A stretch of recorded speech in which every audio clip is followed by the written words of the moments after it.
Aksi mahasiswa dan masyarakat Pulau Wawoni yang berunjuk rasa di depan kantor Gubernur Sulawesi Tenggara terlibat bentrok dengan aparat kepolisian. Pengunjuk rasa menuntut Gubernur Sulawesi Tenggara mencabut seluruh izin tambang di Kabupaten Konawe.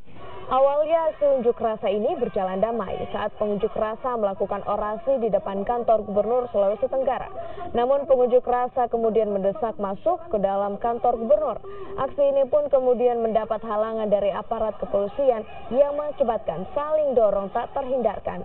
Pengunjuk rasa akhirnya diterima oleh Kepala Dinas Energi dan Sumber Daya Mineral Provinsi Sulawesi Tenggara.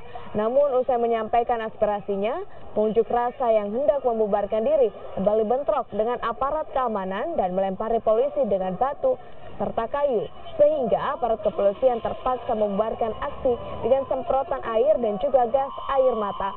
Bentrokan ini terjadi hingga ke jalan raya depan kantor Gubernur Sulawesi Tenggara.